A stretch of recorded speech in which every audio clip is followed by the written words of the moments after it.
Hello viewers, আশা করি সকলে ভালো আছেন। আজকের ভিডিওতে দেখাবো কিভাবে রেডিয়েটরের কুলেন্ট ড্রেন করা হয়। এই যে আপনারা দেখছেন, এটা হচ্ছে ড্রেন নাট। এটা লুজ করলে আপনারা রেডিয়েটরের সব ওয়াটার ফেলে দিতে পারবেন। আর এটা হচ্ছে রেডিয়েটরের কুলেন্ট, এটা আমরা ইউজ করব আমাদের গাড়িতে। তো প্রথমে যেটা করতে হবে, এই ক্যাপটা খুলতে হবে। গাড়ির ইঞ্জিন মোটামুটি গরম থাকা অবস্থায়, বেশি গরম না, হালকা গরম থাকা অবস্থায় এটা খুলে আপনার ওই রেডিয়েটরের যে ক্যাপটা, নিচের যে ড্রেন নাটটা, ক্যাপটা খোলার পরে ড্রেন নাটটা খুলতে হবে। এরপরে আমরা আমাদের কুলেন্ট ইউজ করতে পারবো। এর মানে আগের যেই ওয়াটারটা ছিল, নর্মাল ওয়াটার, সেটা আমরা ড্রেন করে আমরা এই কুলেন্টটা ইউজ করব। এটা হচ্ছে ওমেরা কুলেন্ট।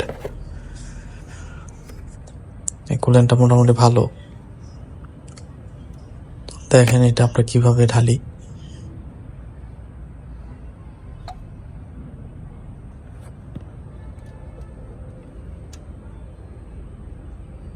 তো আমরা মূলত আগের যেই ওয়াটারটা ছিল সেটা ড্রেন দিয়ে, সম্পূর্ণ ড্রেন না দিয়ে অল্প কিছু অংশ ড্রেন দিয়ে আমরা এই কুলেন্টটা দিচ্ছি। কালারটা দেখতে পাচ্ছেন।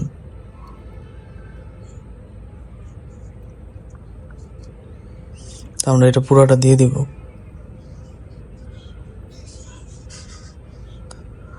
তো কুলেন্টটা মূলত দেওয়া হয় আপনার ইঞ্জিনটা যেন অতিরিক্ত গরম না হয়ে যায় এবং রেডিয়েটরের মধ্যে যেন রাস্ট না পড়ে, মানে ঝং না ধরে।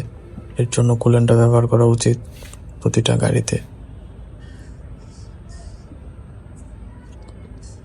তো দেখতে থাকুন কিভাবে কুলেন্টটা ঢালছি।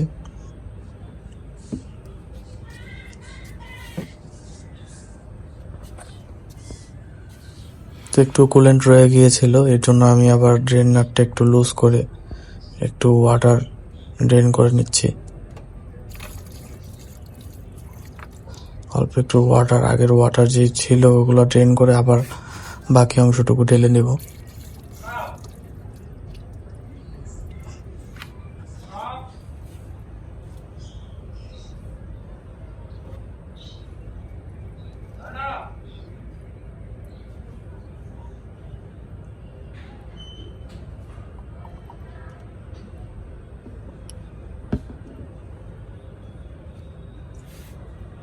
তো এইভাবে আপনারা নিজেরাই কুলেন্ট ইউজ করতে পারেন আপনাদের গাড়িতে।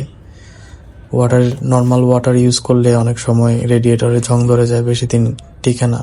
তো কুলেন্টটা ব্যবহার করা খুবই জরুরি। তো ধন্যবাদ সবাইকে ভিডিওটি দেখার জন্য, এবং চ্যানেলটি সাবস্ক্রাইব করে পাশে থাকবেন। পরবর্তীতে নতুন ভিডিও দিলে যেন আপনি মিস না করেন।